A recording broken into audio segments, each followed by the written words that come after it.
En el bloque de tiroides, y esta mañana el doctor José Napoleón Alvarado Renderos nos va a dar una ponencia que se llama Función tiroidea en pacientes críticamente enfermos.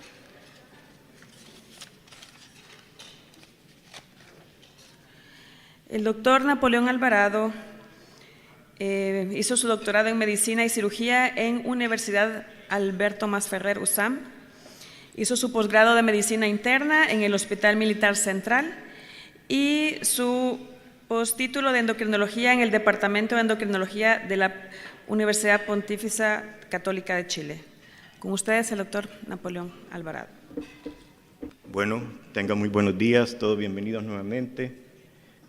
Ya pasaron todos los bloques acerca de la diabetes mellitus, lípidos, ejercicio, hígado, y ahora pues vamos a la otra cosa que es bastante importante en endocrinología y que creo que después de la diabetes mellitus constituye la consulta más frecuente endocrinológica.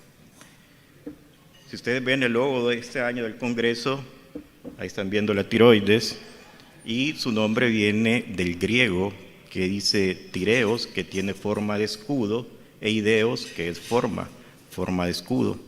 Una pequeña glándula que se ubica en la porción anterior de la tráquea y sin embargo parecería ser que es el gerente de toda la fábrica, es decir, de todo el organismo. Es súper caprichosa, ¿verdad? Entonces de ella depende que todos los tejidos periféricos tengan una función adecuada.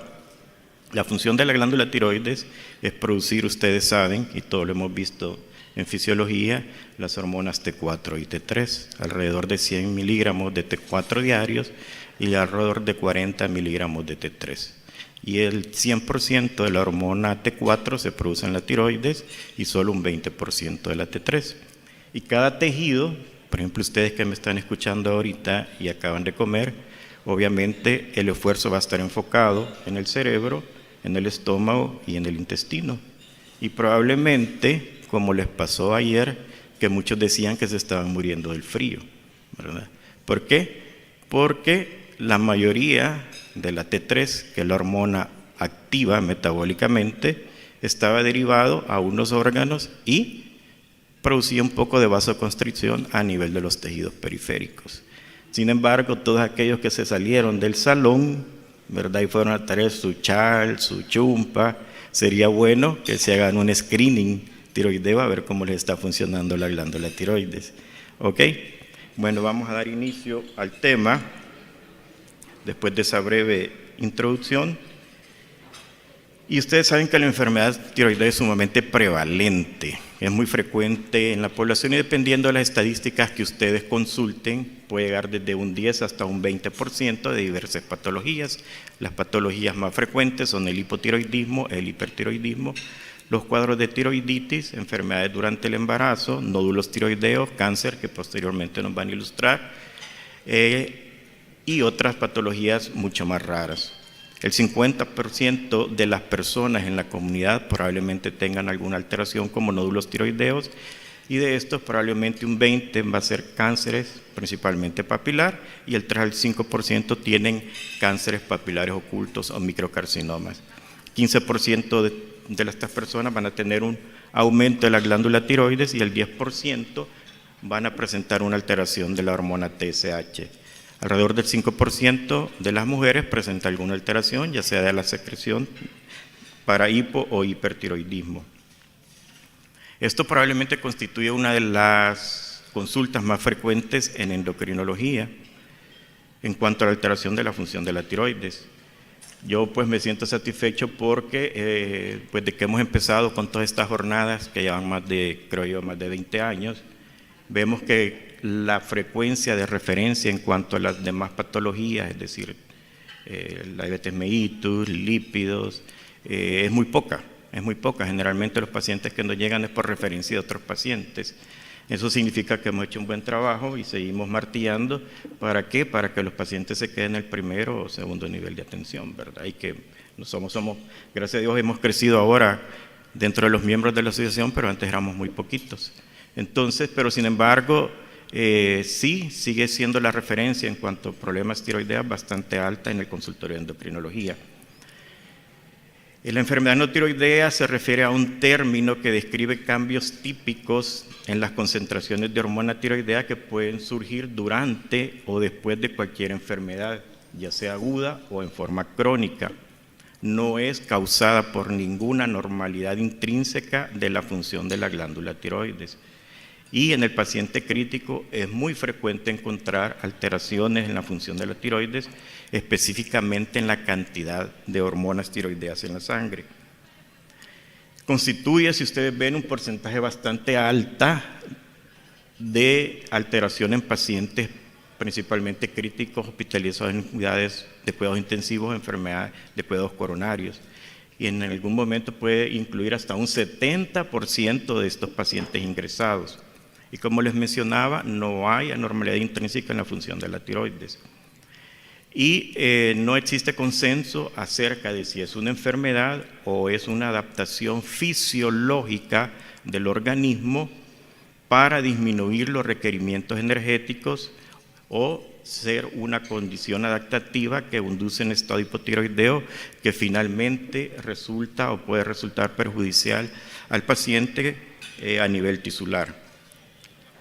Ahí tienen un esquema ilustrando qué es lo que sucede. Acuérdense que a nivel hipotalámico tenemos los núcleos paraventriculares que son los que producen TRH. A nivel de la TRH, entonces luego baja a nivel de estimular la glándula tiroides para producir TSH. Y esta a su vez responde organificando el yodo para convertirlo en tirosinasas. Dos tirosinasas hacen una T4 y una tirosinasa con otra diodotirosinasa hacen una T3. Ya les mencioné el porcentaje que se produce a nivel de la glándula tiroides y estas pues actúan a nivel periférico, a nivel molecular, produciendo cambios moleculares a nivel del núcleo celular y cada tejido desiodiniza la T4 a T3 conforme lo necesita. ¿Qué es lo que sucede en una enfermedad aguda? En el inicio de la enfermedad hay un aumento de la secreción de TRH y TSH, pero más o menos después de 4 días este aumento empieza a disminuir. Entonces ya pasamos a los 4 días de catalogarla como una enfermedad aguda y la catalogamos como una enfermedad crónica.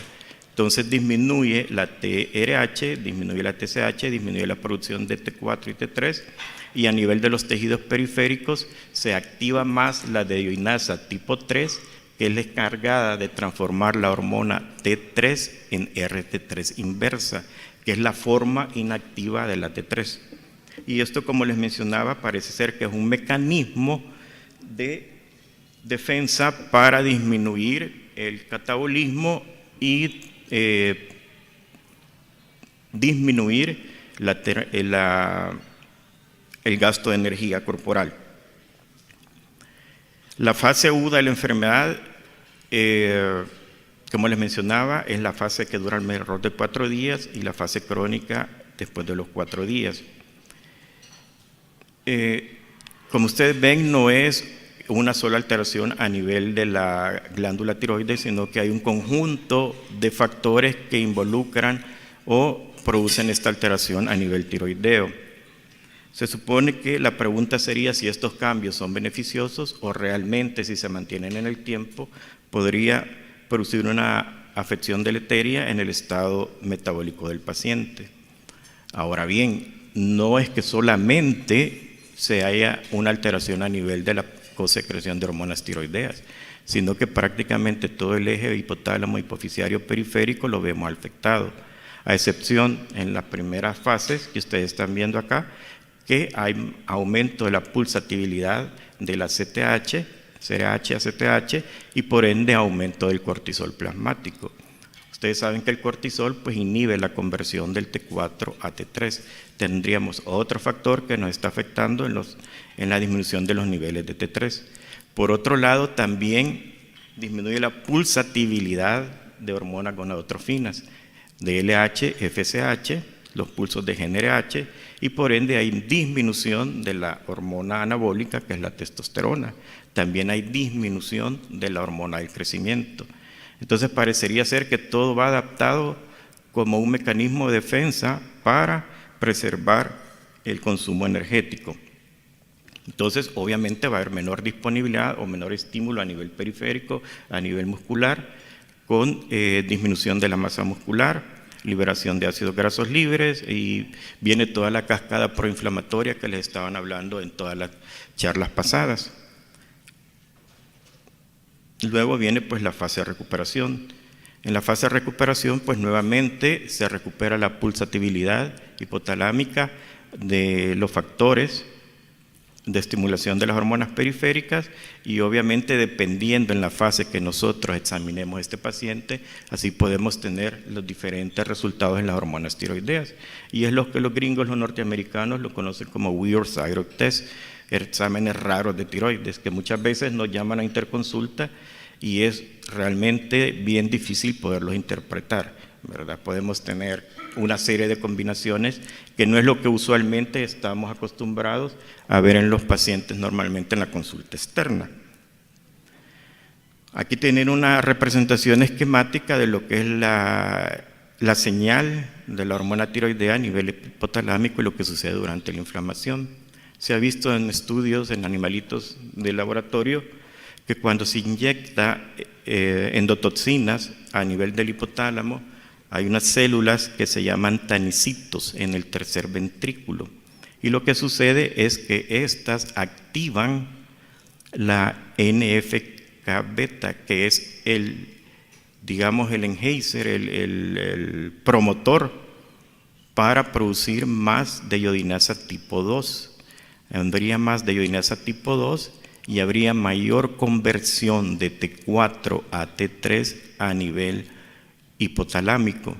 Entonces se crearía una situación de, entre comillas, de eutiroidismo a nivel hipotalámico. Sin embargo, los demás tejidos, los tejidos periféricos, se mantienen hipotiroideos. Y entonces lo que están viendo acá, ¿verdad?, en la gráfica de abajo a la derecha, que la pulsatividad del TSH va disminuyendo, principalmente los pulsos nocturnos. Aumenta ligeramente en la fase aguda, pero en la fase crónica prácticamente se aplana. Entonces, al aplanarse, disminuiría el estímulo en la producción de T4 y T3, más el aumento de las iodinasas periféricas. Obviamente entramos en una etapa hipotiroidea. Por otro lado, hay situaciones también que abonan a esta alteración. Por ejemplo, pacientes con enfermedad crónica, agonistas adrenérgicos. El postquirúrgico, se ha visto que tan temprano como a las 2 horas de someter a un paciente a una cirugía se producen todos estos cambios. Entonces, como que habría otros factores que todavía no sabemos, porque es demasiado rápido para producir un mecanismo molecular y que disminuyan drásticamente la concentración de T3. El estrés postquirúrgico, muchos de los pacientes en estado crítico utilizan una polifarmacia entre glucocorticoides, agonistas dopaminérgicos, opiáceos, fenitoínas, benzodiazepinas, y por otro lado, en algunos otros fármacos que producen aumentos, que serían el litio, los medios yodados, la metoclopramida, aloperinol, chlorpromazina y antagonistas dopaminérgicos. ¿Cómo actúan los glucocorticoides? Pues ustedes saben que producen a nivel central supresión de la TSH, inhibición de la conversión periférica de T4 a T3, los contrastes yodados, inhibición de la síntesis y secreción transitoriamente de la hormona tiroidea, el propanolol, que es un bloqueador de T4 a T3, muy útil en estado de tirotoxicosis, la miodarona, la famosa miodarona, que tiene un alto peso molecular en yodo, que inhibe la secreción de hormonas y la conversión a nivel periférica. Barbitúricos, dopamina, opiáceos, benzodiazepinas, que principalmente tiene un accionar a nivel central, y la furosemida, que altera la función de la unión a proteínas.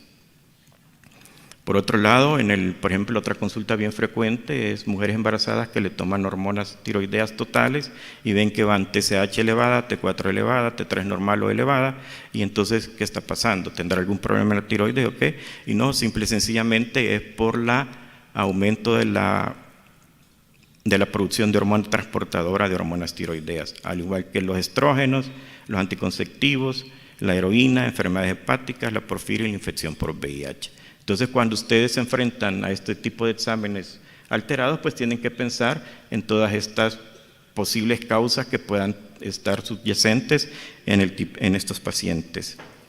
La disminución de la unión, enfermedad aguda, glucocorticoides, los andrógenos, salicilatos, anticonsultivos y furosemida.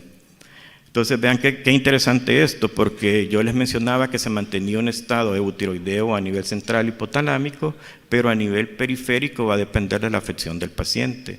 Tenemos deiodinasas tipo 2, principalmente en el músculo, en el pulmón y el tejido adiposo, y deiodinasas tipo 1, principalmente en el hígado. Entonces cada órgano va a desdoblar o activar más las deiodinasas dependiendo de la acción que quieran conseguir.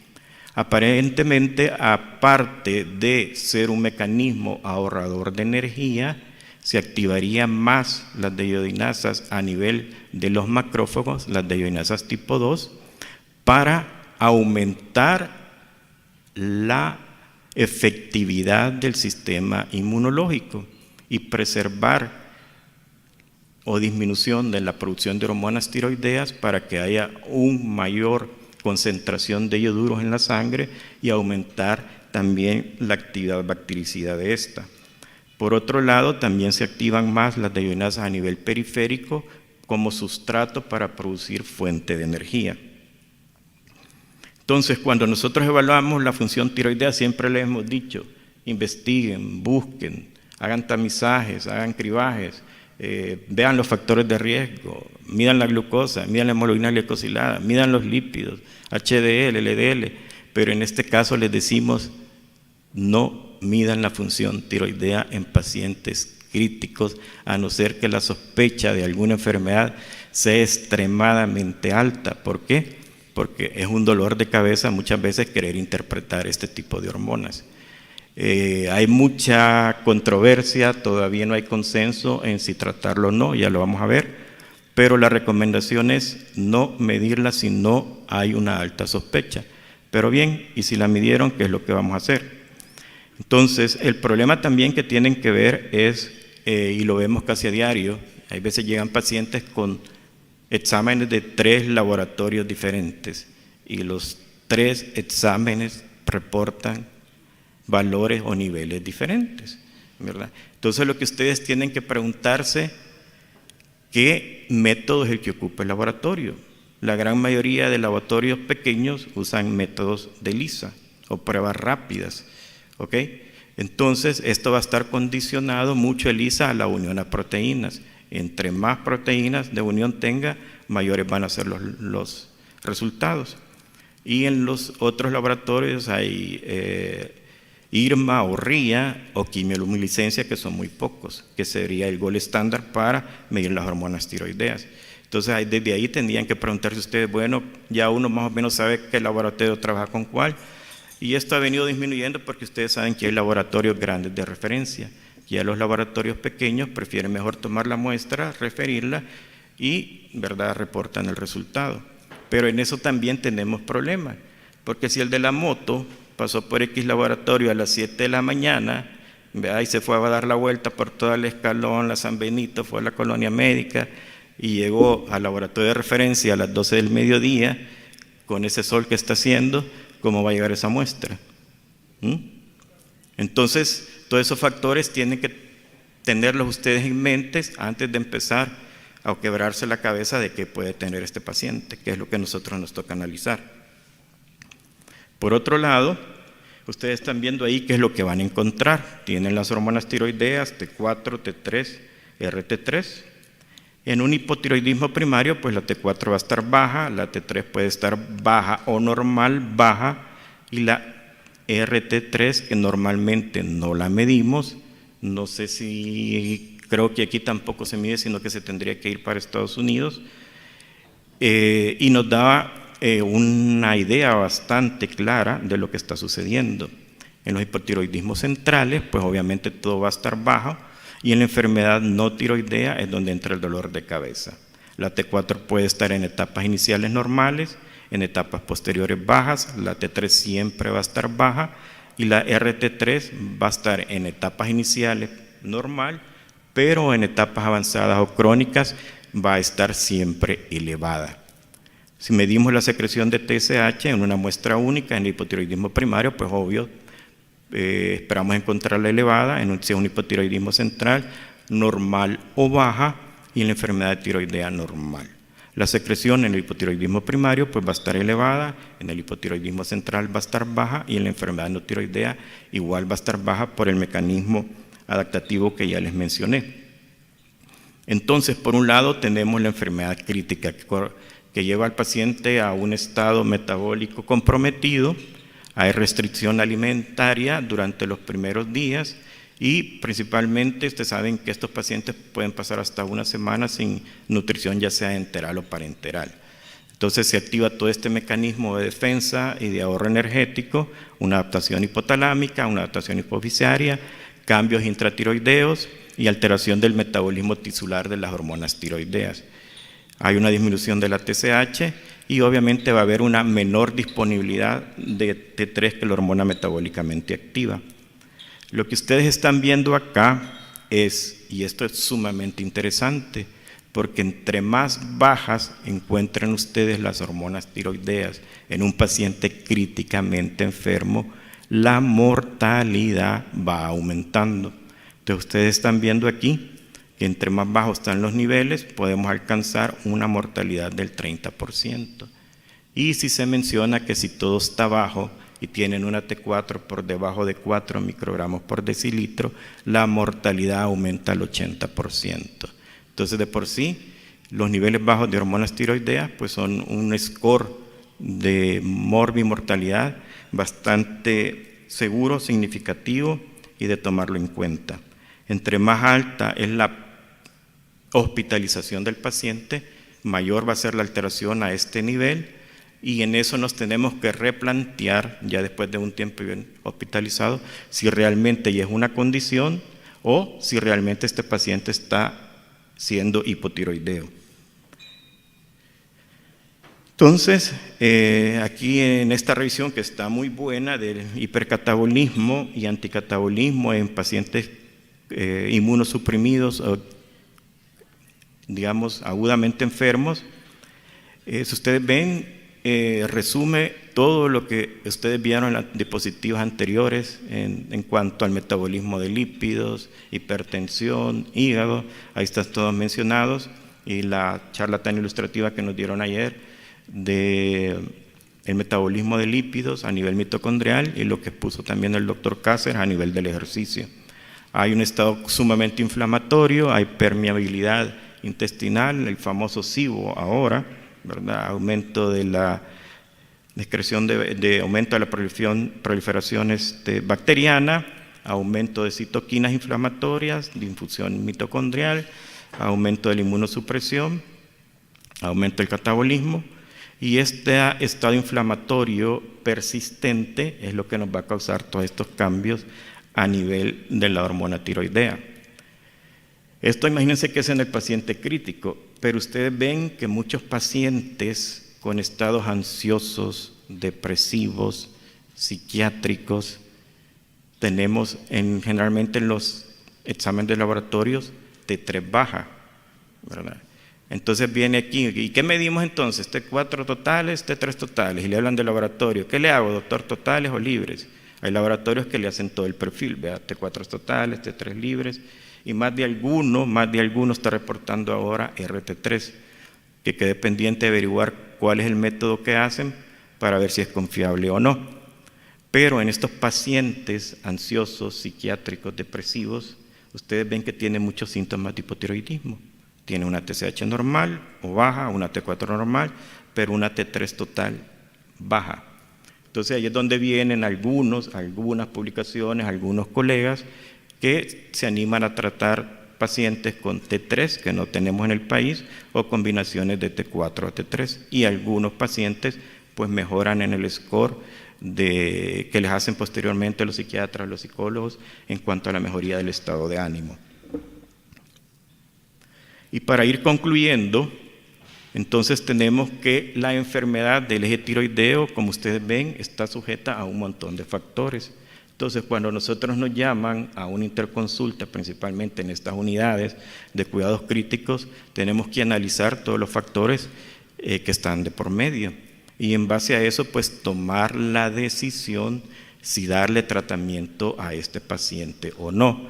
Hay algunas revisiones, ¿verdad?, que no son estudios controlados, doble ciego, estandarizados, etcétera, etcétera, en los cuales se ha visto alguna mejoría cuando se suplementan los pacientes, principalmente en niños, ¿okay?, que están ingresados en unidades de cuidados, en pacientes cardiópatas, principalmente con insuficiencia cardíaca, mejora la contractibilidad, funciona la función del miocardio, en algunos pacientes con algunos infartos del miocardio y en algunos pacientes renales, donde mejoran también.